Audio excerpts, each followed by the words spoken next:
채널 4.3의 모든 방송 프로그램은 여러분들의 소중한 후원으로 제작됩니다. 농협 351-0996-8066-13으로 여러분들의 많은 참여 부탁드립니다. 이때도 조병 경무부장이 나타나서 육지에 있는 경찰들을 긁어내려보려고, 특히 이 조병욱이라는 사람은 서청본부에 연락해서 빨리 서청에 가는 500명을 제주도에 빨리 보내달라, 이렇게 나설 정도로 제주 상황을 더 악화시킨 장면이 있어요. 어쨌든 경찰들이 나서서 이것을 수습하려고 그러는데 점점 더 악화되는 거죠. 그래서 미군정은 4월 17일부터 경비대, 그러니까 군대를 동원하는 거예요. 그래서 그 당시 제주도에 맨스필드 중령이라고 하는 군정관이 있는데, 군정관에게 명령을 내리죠. 제주에 지금 정찰기 2대를 이렇게 파견했으니까 그것을 통제하고, 또 제주도에 있는 9연대 그리고 부산에 있는 5연대에서 1개 대대를 보낼 테니 그것을 장악해서 진압작전에 나서라. 또 하나, 세 번째가, 어쨌든 이 작전을 하기 전에 그 소요 집단의 지도자를 만나서 좀 항복을 좀 받도록 좀 노력해라, 이렇게 지시를 해요. 그래서 맨스필드 중령이 제주도에 있는 9연대 김열 연대장에게 한번 게릴라 지도자를 만나서 한번 협상해보라. 사실 협상이란 그렇잖아요. 항복을 받아내면 뭔가 약간을 줘야 하잖아요. 맨입으로 하는 건 아니잖아요. 그래서 한번 협상해보라, 이렇게 요구를 해요. 그래서 4월 22일 날 김열 연대장이 삐라 전단을 만들고 미군 경비행기를 타고 이제 곳곳에 다니면서 삐라를 뿌리는 거죠. 이제 우리 협상하자. 이렇게 해서 4월 28일 날 게릴라 지도자 김달성하고 김열 연대장이 만나서 협상을 해요. 서로 옥신각신 막 하다가 결국은 평화적으로 문제를 해결하자. 너희들이 나의 요구를 들어주면 제주도 치안은 너희들이 싫어하는 경찰이 아니고 경비대가 맡아서 하도록 할게. 그리고 신변도 보장할게. 이런 약속을 하면서 평화협상을 이루게 되는 거죠. 여기 앞에 김달삼이라는 사람의 사진 보이는데, 그 당시 나이가 몇 살이게요? 23살. 일본 중앙대학교를 나왔죠. 바로 직전에 대정에, 모스크바에 있는 대정중학교 선생. 그러니까 저도, 여러분도 지금 저도요, 처음에 4.3 취재할 때 폭도 하면 한라산에서 막 뿔나 있는 사람인 줄 알았어요. 근데 폭도 대장들 보니까 제주도 교원, 학교 선생들이에요. 면중원. 그리고 그 밑에서 움직인 사람들, 제주도 농민들이야. 하여튼 이렇게 해서 협상을 했는데 미군이 변심을 하는 거야. 변심.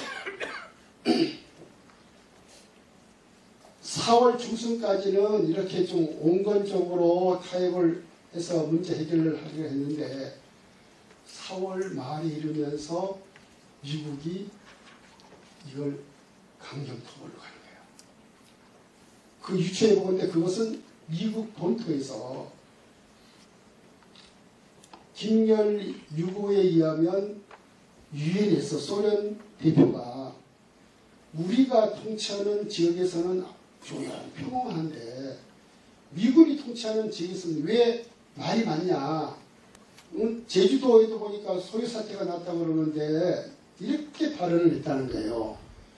그래서 미국 본토에서 어떤 일이냐 빨리 처리하라 이렇게 오다가 내려왔고 그 다음부터는 강경일론으로 가는 거예요. 근데 이 앞에 보면 오라리 방화 사건이 나오는데 오라리 방화 사건 이 자체가 아주 미스테리였어요. 저희들이 조사해 봤더니 바로 4월 28일 날 평화협상이 이루어졌지만 그 다음날 딘 군정장관이 하고 그 광주에 있는 그 전투사령관 투스타 이 사람이 제주도 와서 이 상황을 살피고 그 다음부터는 하지사령부의 작전 참모들이 내려오고 아주 긴박하게 움직이기 시작한 거예요. 그러니까 이 촬영관도 그때 4월 29일 날 딘 군정장관하고 같이 내려왔던 촬영관이에요. 그런데 이 촬영관이 미군 촬영관이 뭘 찍으냐면 오라리 이 불타는 오라리를 찍는다. 그리고 그 무성 영화를 만드는데 제주도 메이데이라고 해요. 메이데이는 언제죠? 5월 1일. 그러니까 오라리 방화 사건, 불타는 오라리가 주 무대가 되는 영화를 만든 거예요. 제가 이제 나중에 설명 들어보겠지만 김희열 연대장하고 그 김달삼을 만났던 동석했던 사람이 있었어요. 정보 참모 이유락이라는 중인데 그 사람을 제가 이제 찾아내서 이제 취재를 하는데 연대장이나 그 이유락은 깜짝 놀란 거지. 방화 사건이 이 평화 협상을 해서 이제는 평화롭게 해결하는 차에 이 방화 사건이 있으니까 이 폭도들이 한 것이 아니냐가. 그래서 이분들 우리 배신한 거 아닌가 해서 그냥 모스크에서 지프 타고 그 트럭 타고 그냥 오라리로 달려왔다는 거죠. 그런데 그 당시 그들이 조사하니까 마을 사람들은 폭도가 한 것이 아니다. 우익단체 청년들이 왔었다. 이렇게 하는 거예요. 그걸 다 조사해서 이제 군정본부에 가는 거예요. 근데 그 전에 면접할 때 중령이라는 사람이 상당히 호의적으로 하는데 그때는 딱 안면 못 쏘자는 거야. 저기 어느 여관에 가면 거기 G2라는 작전이죠. 중령하고 CIC의 소령이 왔는데 그쪽에 가서 이야기하라고. 그래서 찾아가서 이야기했더니 그 CIC 소령이 하는 이야기가 당신의 조사는 틀렸다. 이게 폭도들이 한 것이다. 응? 그러니까 잔소리하지 말라. 너희들은 토벌하라. 거기서 토벌하라고 하는데 뭐라고 나오냐면 해안선 5km 위쪽은 다 토벌하라. 이 이야기를 CIC 소련이 하더라는 거예요. 나중에 또 나옵니다. 그런데 이것은 최근에 저희들이 조사해서 나온 거고 40년 동안 이 오라리 불타는 오라리 방화 사건은 폭도들이 한 것처럼 모든 관 기록들은 남아 있었어요. 이제 30년 전 취재반을 만들어서 이 현장을 투입했죠. 우리 기자들이. 그래서 오라리를 이 잡듯이 취재했습니다. 30년 이상의 주민들도 만나고. 그래서 다 취재를 하다니까 거의 이제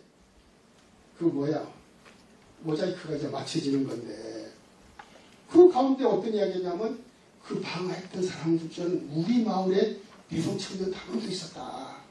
박아무개다. 이렇게 이야기하는 거예요. 그래서 제가 이제 그 박아무개를 찾아가는 거죠. 과연이 살더라고요. 처음 부인하다가 그러면 주민들하고 대주심을 하자 이렇게 했더니 사실은 우리가 했습니다. 이렇게 할까요? 어떻게 했었냐 하니까 그때 뭐 어떤 사건이 있어서 경찰 추적하고 오라리로 들어갔고 그때는 서북청년단, 대동청년단들이 있고 그게 이제 오라동의 자익분자, 응? 자익활동하는 5집을 자기가 불태웠다. 이렇게 이야기해요. 그 다음 어떻게 되냐 했더니 그런데 이제 김민걸 연대장 데려와서 자기를 체포하더래 방어법으로. 그래서 모슬포 영창에 자기가 20며칠을 살았다는 거예요. 그런데 어느 날 밤에 새로운 연대장이 와서 몇 가지 질문을 하더니 그날 밤으로 방면하더라. 구역 어떻게 했습니까? 구역 몇 달 후에 제가 경찰이 됐습니다.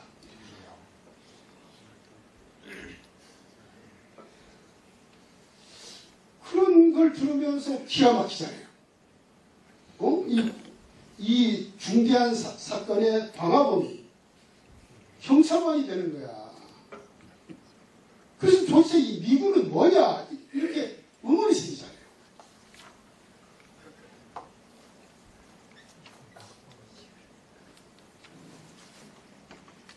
자, 여기가 기초한 사진인데요.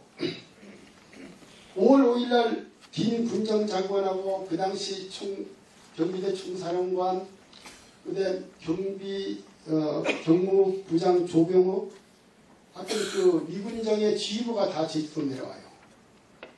그래서 제주도에서 대책회의를 하는데 이 5월 5일을 이 회의는 비밀회의였어요. 우리도 전혀 몰랐죠. 그런데 이 비밀회의가 알려지게 된 것은 바로 김인열 연대장이 나중에 회고록을 써서 이걸 썼기 때문에 알게 됐어요. 근데 그 당시에 회고록에 보면 비밀회의는 9명이 참석했다고 썼어요. 근데 이 사진에 보면 9명이 전부 들어가 있어요. 왼쪽에 보면 딘 군정장관 보좌관으로부터 딘 군정장관 맨스필트, 뒤에 보면은 뭐 안재홍 뭐 민정장관, 경비대 사령관 뭐 등등 다 오는데 이날 회의에서 이제 싸움이 터진 건데, 싸움 터진 것은 바로 이 조병우 경무부장과 이 김인열 연대장이 육탄전이 벌어지는 거죠. 이 제주도 사태를 어떻게 할 것이냐 이렇게 회의를 하는데, 먼저 김인열 연대장이 자기네들 정보에 의하면 이것은 물론 이제 폭동을 일으킨 사람도 문제가 있지만 경찰에도 문제가 좀 많이 이론이 생겼다. 그러니까 제주도의 그 진압 작전을 경비대한테 위임하면 저희들이 먼저 선선무적전을 할 것이고, 그래도 듣지 않으면 우리는 통월 작전에 나서겠다. 그래서 그런 어떤 그 절차적인 과정을 거쳤으면 좋겠다. 그래서 모든 지휘권을 저 연대장에게 주십시오. 이렇게 건의한 거예요. 그런데 조병옥이가 저거 봐라. 저 연대장도 공산주의자다. 이렇게 이제 모략을 하는 거예요. 그러니까 젊은 연대장이 화가 나서 그냥 달려드니까 육탄전이 벌어지고, 그 다음에 그 양반은 다음날 해임되고 새로운 박진경이라는 연대장이 내려가는 거죠. 그리고 이제 핵심은 5월 10일 이른바 재헌국회 선거의잖아요. 근데 제주도 사태가 험악하니까 미국 측에서는 서울 본부에서 미군 장교들을 지금 내려보내요. 그래서 이제 직접 나서서 선거도 수송하고 이렇게 작전을 했어요. 육지에서는 안 하던 일을 제주도에서 했어요. 그런데 5월 10일 선거 결과가 딱 뚜껑 열리니까 어떤 문제가 생겼어요. 전국 200개 선거구 중에 제주도 2개 선거구만 선거 무효되는 사태가 생긴 거예요. 그 당시에는 선거인단의 50% 이상이 선거를 하면 유효, 50% 미만이면 무효가 되는 선거제도였습니다. 제주도만 50%를 넘지 못했던 거예요. 근데 이 선거는 누가 시행한 선거일까요? 이승만이 아니에요. 미군정이 한 거예요. 결국 이 손바닥만한 이 제주도가 미군정 전체에 반기를 든 거래요. 미군정은 충격을 받았어요. 그래서 다음날 미 구축함을 제대보내고, 그 다음에 하지 사령관은 이 앞에 사진에 나오지만 브라운 대령이라는 전투 사령관을 제주도 총사령관으로 파견해요. 근데 이 브라운 대령이라는 사람은 전투사령관이에요. 그래서 이분은 기자회견을 하면서도 나는 4.3 사건이 왜 생긴 이유는 관심도 없다. 나의 사명은 진화되고 반드시 재선거를 실시한다. 이렇게 선포해요.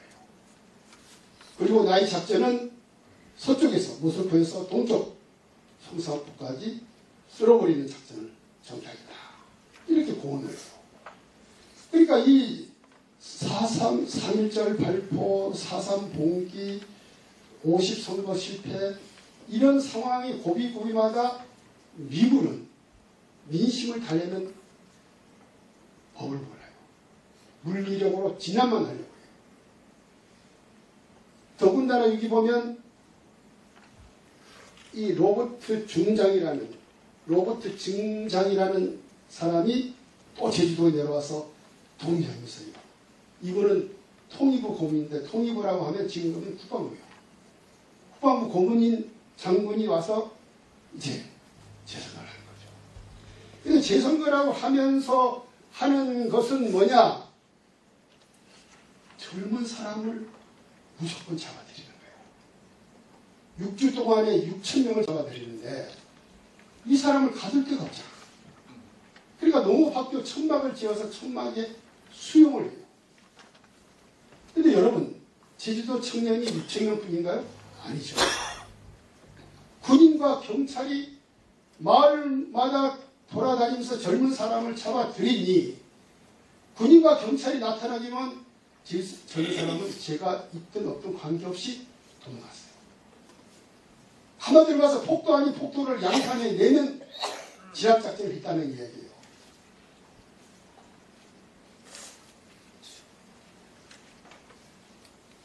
그리고 이런 와중에 강경 진압작전을 했던 박진경 연대장이 부하 직원들에게 암살당하는 그런 불륜적인 거죠.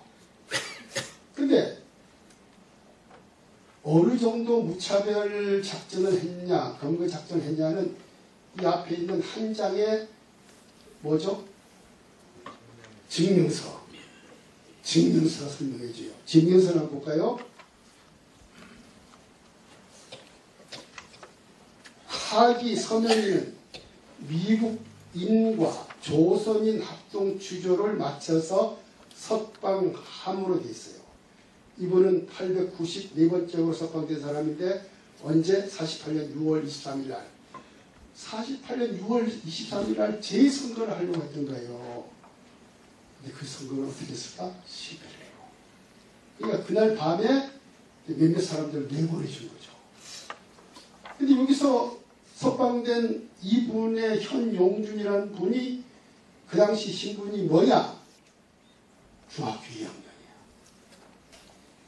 제주대학교 교수를 했고 저희 의사 선생님 그분이 저한테 줬어요. 저 증명서. 이거 뭐라고? 아니 선생님 어찌 그런 일이 있을 수 있을까? 글쎄 말이요. 아, 나 노영이가 나 고향인데 밭을 가는데 군인들이 와서 딱 낚아챘대. 그래서 제가 오현중학교 2학년 학생입니다. 오현중학교 2학년 학생이라 했는데도 필요 없어 해서 또 학교 천막에 가서 그 수용소에서 보름을 살았다는 거예요. 이해가 됩니까? 그렇게 강공을 해도 해결이 안 됐어요. 재선거가 실패됐어요. 여러분들이 미군 사령관이라면 어떤 입장이 될까? 화가 날까 안 날까? 화가 나겠어요.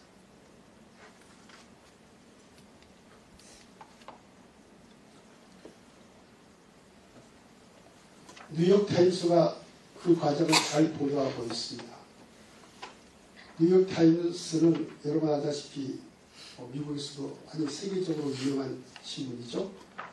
2001년 그러니까 4.3 특별법이 2000년에 만들어졌는데 1년 후에 그 한국 정부가 이제 진상조사 나가니까 앞에 있는 제목으로 한계면 전면을 특집으로 돼 있어요. 근데 근데 여기서 저기 보면 이런 글이 나오죠. 48년 5월 남한의 실시간 선거가 제주도에서 유일하게 보이콧하자 남한에 있던 미군 사령관들이 붕괴했고 그 이후에 섬 주민들을 청소하는 작전을 작성했다. 자, 세 가지 키워드를 볼 수 있어요. 50선과 유일한 보이콧, 제주도. 미군 사령관들이 붕괴.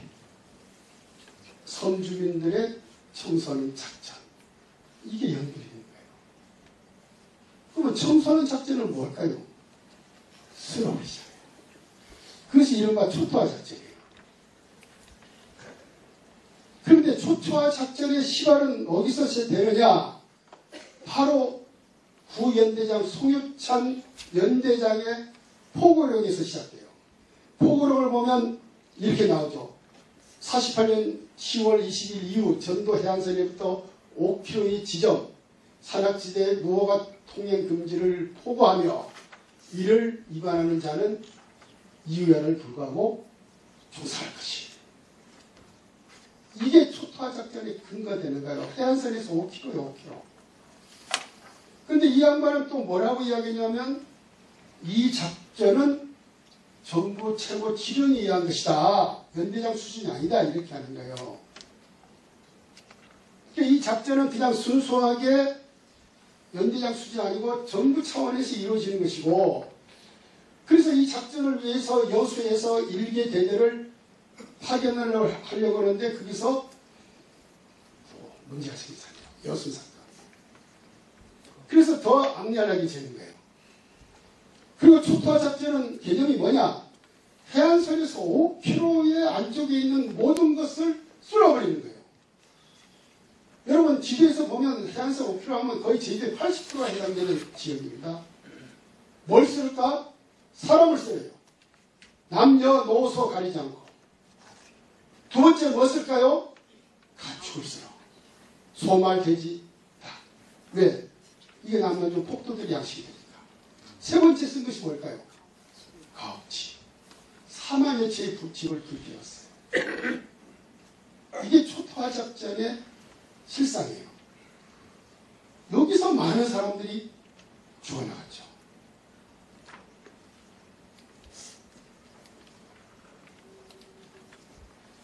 그런데요, 이렇게 초토화 작전을 감행한 송유찬이라는 연대장을 제주도에 누가 파견했느냐?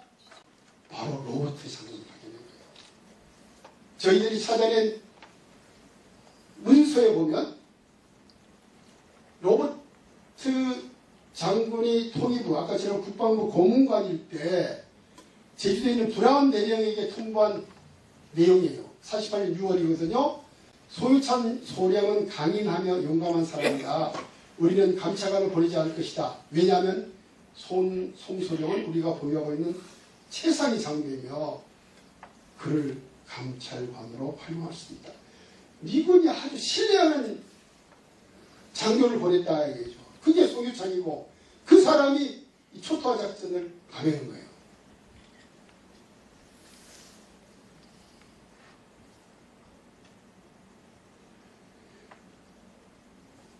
미군장은 48년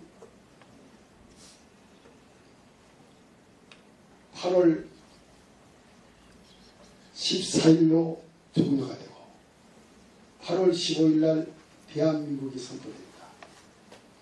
그리고 열흘 후에 8월 24일 날 한미 임시 군사 협정이라는 걸 맺어져서 한국군의 작전권은 미군의 위임이 돼요. 그리고 그 작전권을 수행하기 위해서 주한미군 군사고문단이 창설되는데 그 고문단장이 누가 하느냐? 바로 로버트 장군이 하는 거예요. 그러니까 이 로버트 장군은 사상과 떼어놓을 수 없는 위치에 있는 사람입니다. 아, 이거 너무 심하다 오늘은. 응? 나 이런 사고 처음 보네. 자, 그런데 말씀한 그 초토화 작전의 발상이 이게 그 전에 증언들을 들어보니까 벌써 48년 5월에 미군에 의해서 시작이 됐다. 지금 이 김열 연대장이라는 사람이 대입됐지만 6.25 전쟁을 통해서 그 양반이 중장으로 이렇게 승진돼서 예편을 해요. 그리고 70년대에 이분이 회고록을 써요. 제주 사상에 대해서. 자기가 하는 방식대로 했더라면 진짜 이걸 어느 정도 간단히 해결할 문제를 그렇게 강공으로 해서 문제가 일으킨 미군정, 조병욱 이런 일파들에게 문제가 있다는 내용을 써요. 근데 그 내용에 가보면 딘군정 고문 정치고문이 자기를 찾아와서 초토화 작전을 감행하라고 이렇게 했던 이야기가 나오고 있고요. 아까 말씀대로 김달삼하고 회담을 했던 그 참모, 정보참모 이유락 중위를 제가 부산에서 찾아내서 제주도 와서 지금 오라리 방화 사건이 있는 현장으로 그분을 모셔다가 증언을 듣는 모습이죠. 근데 그분의 이야기도 그래요.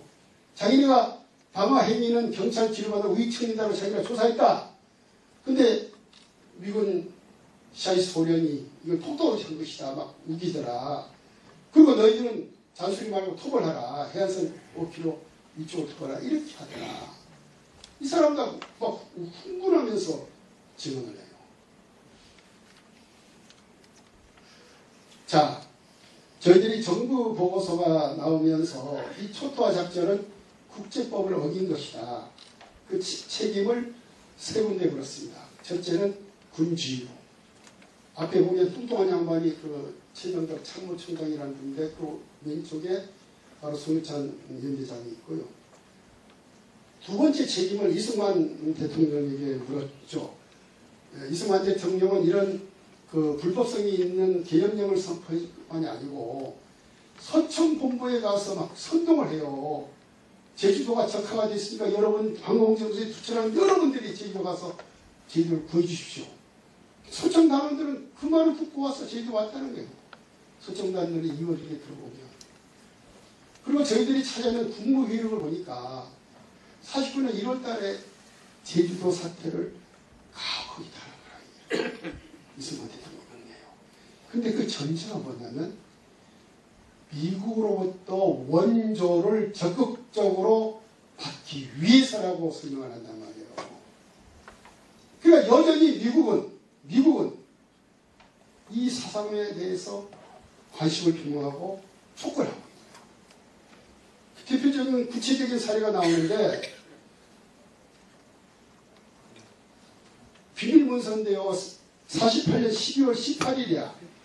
이날은 제주도 완전히 중상에 초토화됐을 때 로버트 장관이 한국 국방장관 보낸 거죠. 뭐라고 되어 있나요? 송유찬이가 아주 작전 잘하고 있다. 여기서 말하는 작전이 잘하면 뭘까요? 초토화 쓰러본 작전을 잘하고 있다고 해요. 근데 참모총장이라고 하는 최범대기가 답신을 3일 만에 보내면서 송유찬 중령과 미 고문관은 제주도에서 훌륭한 능력을 보여주었다. 기아의 제안에 근거해서 대통령 선거를 발표할 것이고 송중령에게 적절한 훈장을 수여할 것을 약속한다. 이렇게 해요. 자, 이렇게 돼도 미국은 책임이 없다고 할 수 있을까요?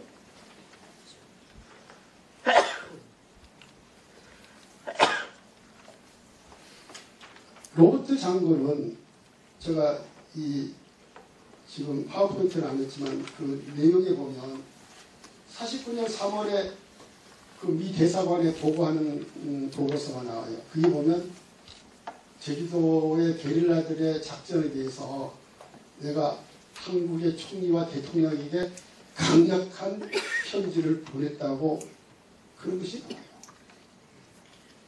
자, 그래서 미군 보고서에 의하면 49년 4월에 제주도의 토벌대가 한국군 2622명, 경찰 1700명, 민고당 5만 명을 투입해요. 그래서 1년 만에 49년 5월 10일 비로소 재선거를 실시해요. 제주도는요, 일제시대에 일본 경찰 101명 갖고 통치하던 지역이었어요. 이 숫자 보면 부끄럽지 않을까요? 왜 이런 사단이 일어났을까? 집사람들이 다 공산주의에 물들어서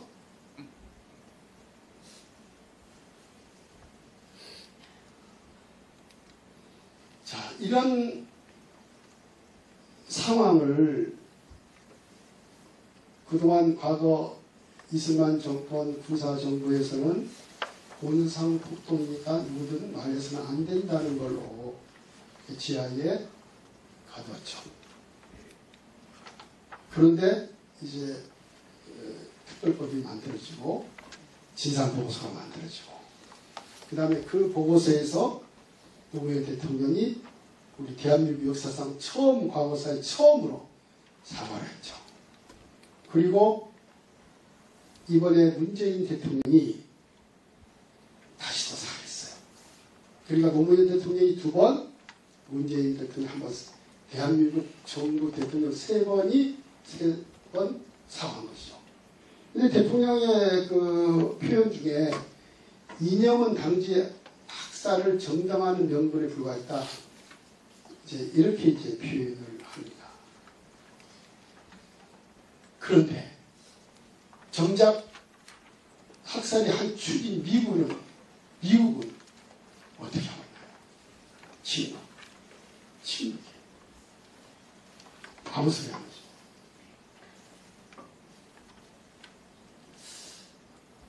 저는 저희 원고에 보면 미국 쪽에서 관심을 표명했을 때가 있다는 것을 이제 하나 나오는데 그걸 간단히 설명은 이런 거예요. 4.3은 지하에 갇혀 있었어요. 물론 78년 현경 선생님이 순이삼촌이라는 소설을 통해서 이렇게 부각은 됐지만 그것도 그 당시에는 널리 알려진 건 아니죠. 근데 결정적으로 이 지하에 갇혔던 4.3이 이렇게 움틀거려서 나온 것이 언제인지 아세요? 학생들 방학. 학생들 방학. 그래요. 1980년대에 광주 5.18 문제가 생기잖아요. 근데 82년, 4년, 5년 미 문화원 방화 사건, 점거 사건이 대학생들에서 이어지기 시작합니다. 우리 기성세대도 깜짝 놀랐죠. 우리 은인이나 우리 혈맹의 형님들을 어떻게 철부지 대학생들이 저런 일을 하나. 근데 대학생들은 뭘 주장하냐면 광주 학살의 배후에 미국이 있다.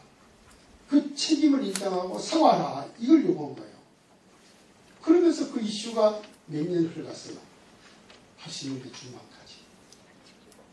그러다가 86년, 7년에 와서 대학가에서 야, 광주는 게임도 안 된다.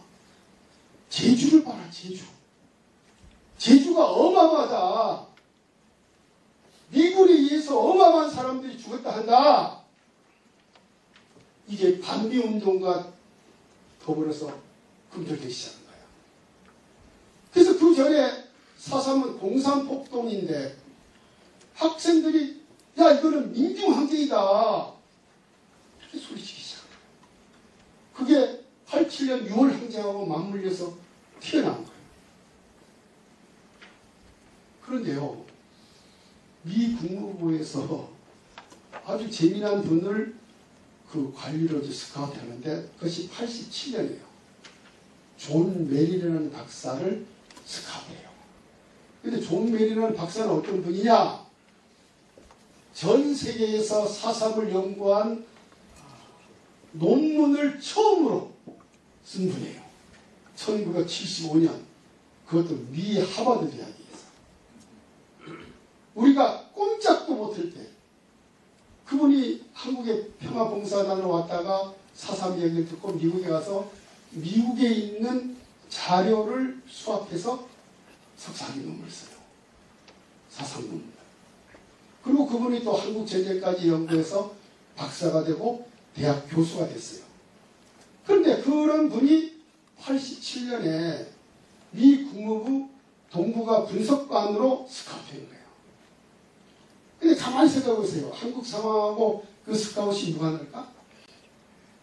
그분이 88년에 제주도 와요. 그리고 90년에 제주도 와요. 올 때마다 저는 그 기자이기 때문에 인터뷰를 했습니다. 근데 그 양반의 이야기는 뭐 여러 가지 인정하는 것도 있고 부정하는 것도 있어요. 그러다가 세 번째 만남이 제가 아주 재밌는 건데요. 1992년에 제가 이 칼럼을 썼는데 미국은 4.3과 무관한가 이렇게 썼어요. 그래서 미국의 책임질 부분을 조목조목 따졌죠. 딱 한 달 후에 미 문화원에서 관리가 하나 저를 찾아왔어요. 양 선생님 기사를 잘 봤습니다. 그래서 하는 말이 존 메리 박사하고 한번 토론을 하지 않겠습니까? 이렇게 제안을 해요. 그래서 아니 메리 박사가 한국 옵니까? 아니요. 미국이 있습니다. 뭐 어떻게? 양 선생님이 동의하면 저희들이 위성으로 다 이렇게 할 수 있게 장치를 하겠습니다. 합시다. 그래서 존 메리 박사는 워싱턴에서, 나는 제주도에서, 통역관은 버지니아에 삼각으로 인터뷰를 하는 거야. 1시간 40분을 했어요. 근데 그 내용의 핵심은 뭐냐면 4.3의 발발을 하는 과정에서 미군정의 실책일 여러 가지 범응은 배다 이렇게 주장해요. 그분 동의해요. 뭐 경찰의 폭력, 서층의 문제 이런 것들. 그렇지만 대량 학살은 대한민국 이승만 정권이 수립된 다음에 이루어진 사건이기 때문에 그걸 미국에 앞에만 책임을 묻는 것은 과도다. 이제 이런 주장이 간단히 말하면. 근데 제가 그때 놀라운 것이 뭐냐면 저는 영어를 잘 못하는 사람인데 통역관이 너무 유창하게. 그래서 나중에 물어봤어요. 그 사람이 누구냐니까. 통킴이래. 한국 사람인데 미 국무부의 수석 통역관이에요. 그러니까 물론 국적은 이제 미국이죠. 근데 어떤 사람이냐. 전두환 대통령으로부터 시작해서 노무현 대통령까지 한미 정상회담에 통역했던 분이야. 더 나가서 그게 클린턴 대통령 정부 시절이죠. 그 국무장관 여자분 있잖아요. 올브라이트. 올브라이트가 평양을 갈 적이 있어요. 그래서 김정은하고 12시간 동안 회담을 해요. 그때 통역한 사람이 그 사람이에요. 그러니까 미국 정부가 최고로 찍은 통역관이야. 근데 여러분 한번 생각해 보세요. 어떻게 미 문화원이 나를 찾아와서 그런 위성 중계라는 장치를 만들 것이며 또 미국에서 최고가 하는 통역관을 어떻게 시골 기자와 통역에 동원할 수 있는가. 저 그때 미 국무부가 이거에 대해 움직이고 있구나 이런 느낌을 받았어요. 그것이 미국 정부가 표현한 마지막이에요. 그 후에는 지금까지 아무 소리가 없어요. 이제 저희들에게 고창원 교수랑 강원일 주교님이랑 몇 년 전부터 일본에 가서 미국에 가서 심포지엄도 하고 또 작년에 그 4.3 유족회랑 제주도 3개 단체가 미국의 책임 문제를 묻는 10만 명 이상의 서명을 받고 광화문에 있는 주한미군 대사관에 전달했고 또 금년 6월에는 저희들이 뉴욕에 있는 유엔 본부에 가서 좀 성대하게 토론회도 심포지엄도 하고 했지만 아무런 소식이 없어요. 자, 이게 이제 아까 10만 명 서명 전달하는 운동이고요. 자, 근거를 이렇게 5가지로 제시했습니다. 자, 심포지엄을 열린 모습이었고요. 하여튼 심포지엄이라는 것은 공적기관이 위에서 주최한 첫 행사라는 거, 미국의 14개 단체가 국내외 38개 협력단체 네트워크를 구축했다는 거, 여러 가지 임시 있습니다. 제가 마무리를 하려고 해요. 사상은 제가 거듭 말하지만 본질은 분단과 냉전이 있다는 걸 생각해요. 근데 이야기를 제가 한 지가 최근에 하는 거죠. 이 소련과 미국이라는 고래 싸움에 우리는 어찌보면 등 터진 새우 같은 존재일 수도 있는데 새우들은 고래는 안 보고 새우끼리 싸웠어요. 새우끼리. 그래서 우리가 이제는 시야를 좀 높여서 보자 하는 것이고요. 저는 여기서 강조하고 싶은 것은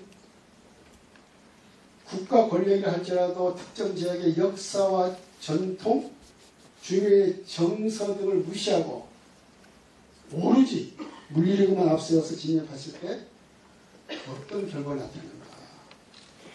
진짜 민심을 달랬으면 이 사태는 더 빨리 수습할 수 있었어요. 그래서 이런 것을 우리가 좀 살펴야 하고, 사실은 미국의 책임 문제를 다루는 거 너무 힘든 거예요. 어쩌면 거대한 바위에 계란을 던지는 같은 형식이 될 수도 있어요. 그러나 그렇게 일을 할지라도 우리가 가만히 앉아서 있어야 될 것이냐. 우리는 진실을 추구해야 하고 정의를 추구해야 할 거 아닌가. 누군가 그 일을 하다 보면 미국의 양심이 있는 사람들이 메아리를 쳐올 때가 있지 않을까. 그런 기대를 갖고 이 작업을 하고 있다 하는 말씀을 붙들어 저희 말씀을 마치겠습니다. 감사합니다. 여러분들이 사과할 것은 내가 조금 와서 이걸 손을 발 건데 파워포인트가 이렇게 나를 처음이었죠. 죄송합니다. 제가